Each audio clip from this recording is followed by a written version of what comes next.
우리는 요한계시록에 있는 말씀에 보면은 그 표현이 짐승, 열불, 또 음녀 등등의 그 표현으로 나타날 때에 우리는 아주 무서운 대상으로 생각을 합니다. 이제 어제 우리 함께 은혜를 나눴습니다마는 결국은 이들은 다 그 정체가 사탄인 것을 알게 됩니다. 그런데 다양한 모습으로 나타날 때에 자신들은 사탄이라고 하는 그런 표시를 하고 나타나는 것이 아닙니다. 다 위장을 합니다. 어느 때는 천사처럼 위장하고, 어느 때는 힘 있는 자처럼 위장하고, 어느 때는 굉장히 지혜롭다고 생각을 하고, 또 어느 때는 큰 권세를 가지고, 또 어느 때는 아주 어떻게 대적할 수 없을 정도의 큰 위협적인 존재로 나타날 때가 있습니다.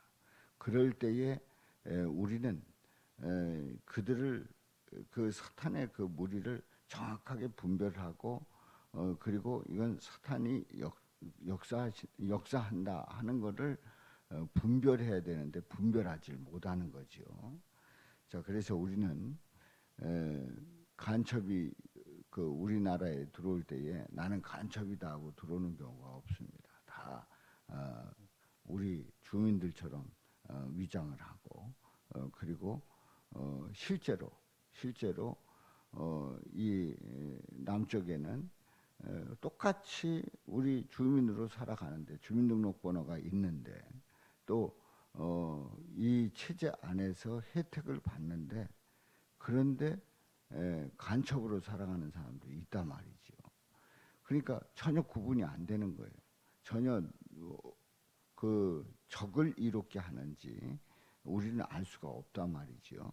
그러나 우리가 그 결과는 어떻게 되는가에 대한 생각을 했을 때 오늘 이 본문 말씀에서 정확하게 말씀해주고 있습니다.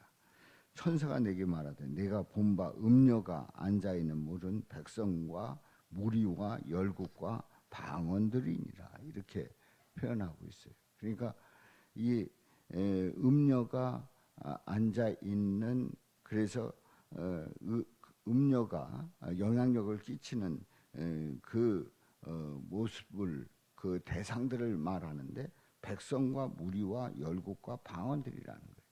그러니까 이 땅에 사람들 그리고 많은 나라들의 영향을 끼칠 수 있는 존재라는 걸 알 수가 있어요. 자, 그래서 우리는 어떤 세력이 크고 그리고 그 세력의 영향력이 대단하다 할지라도 그는 정통인가 보다 아니다 하는 얘기예요. 하나님과 상관이 없다고 하면 또 하나님의 뜻을 따르지 않는다고 하면 그것은 음녀의 역사 중에 하나일 수 있다는 거죠. 그래서 16절에 보면은 내가 본 바 이 열뿔과 짐승은 음녀를 미워하여 망하게 하고 벌거벗게 하고 그의 살을 먹고 불로 아주 사르리라. 우리는 이 16절에 있는 말씀에 보면 이게 또 뭔가 이제 하는 그런 생각이 들어요. 그러니까 열불과 짐승 다 권세를 가지고 있는 거죠. 근데 열불과 짐승이 음녀를 미워하고 있어요. 다시 얘기해서 그 사탄의 그 무리들이 어떤 일을 할 때에 어제 말씀을 통해서 함께 은혜를 나눴습니다만 그들은 세력을 규합하는 연합하는 그런 나름대로의 지혜가 있습니다.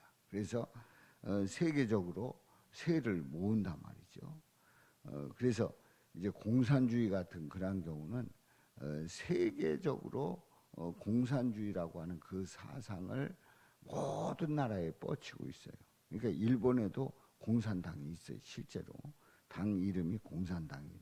코민테른이라고 하는 그 공산당의 영향을 받은 사람들이 활동을 하고 있어요. 우리나라는 공산당이다 이렇게 말하지는 않지만 그 영향을 받고 일하는 사람들이 있고 또 뭐 러시아는 물론이고 중국 물론이고 또 북한 물론이고 많은 나라들이 영향을 끼치고 있단 말이지요. 그런데 이 사탄의 그 무리들은 다 서로 협력하고 서로 세를 규합해가지고 영향력을 끼치는데 그 안에서 서로 싸우게 되는 그런 일들이 일어난다는 거예요. 여기 있는 이 말씀은 열불과 짐승, 음료 다 같은 사탄이에요. 다 같은 사탄의 무리 중에 한 모습들이란 말이에요. 그런데 서로 미워하는 거예요. 망하게 하는 거예요. 벌거벗게 하고 산을 먹고 불로 아주 살이라. 그러니까 그들은 아무리 연합하고 또 뭉친다고 할지라도 자기들끼리는 또 아니다.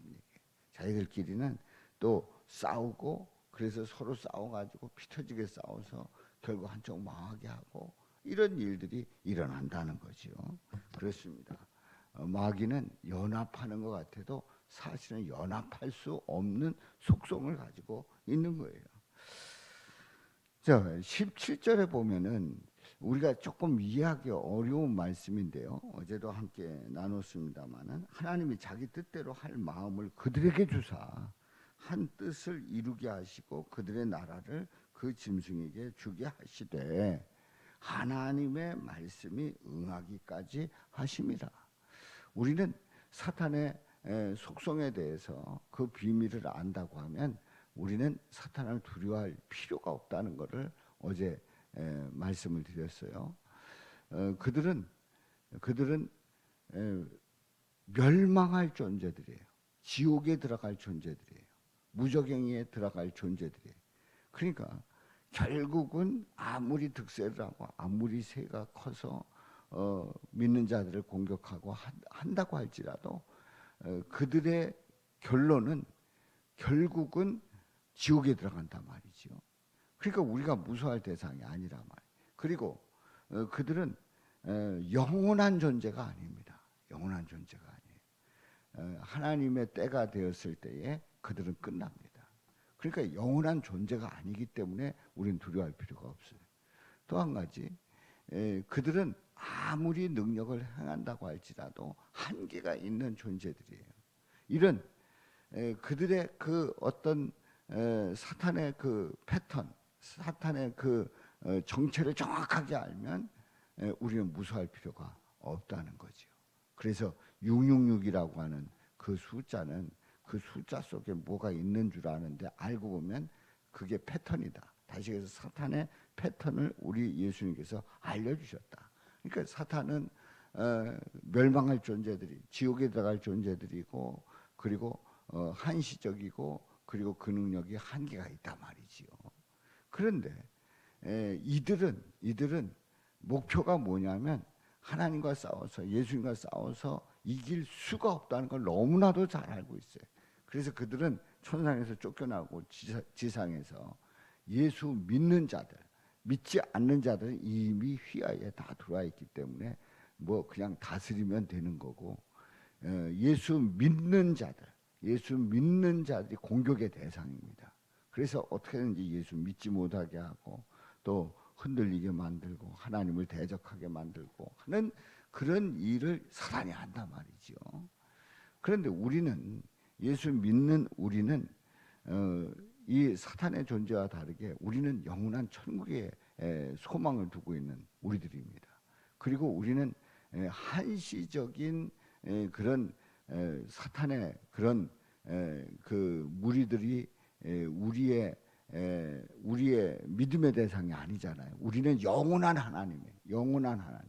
영원한 천국에서 영원한 하나님을 믿으며 영원히 사는 그 소망을 가지고 있단 말이에요.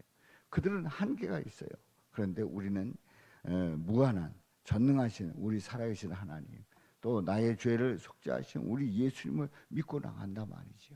그래서 우리는 아무리 사탄의 무리가 강하게 역사한다고 할지라도 믿는 자들을 대상으로 해서 공격한다고 할지라도 우리는 얼마든지 그들을 물리치고 예수의 이름으로, 예수님의 이름으로 승리할 줄로 믿습니다.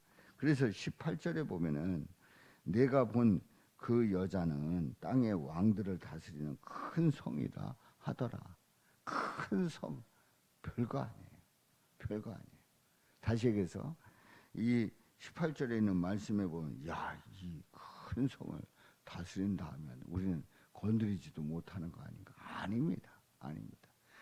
큰 성을 다스린다고 할지라도 별 볼 일 없는 존재란 말이죠. 우리는 살아계신 하나님, 또 영원하신 하나님, 그리고 우리를 언제든지 주님의 뜻 가운데 승리하게 하시는 전능하신 하나님을 믿고 나가는 우리들이 얼마나 큰 은혜고 복인가를 고백하면서 오늘도 예수님의 이름으로 믿음으로 승리하는 복된 날 되시기를 주님의 이름으로 축원합니다. 자, 우리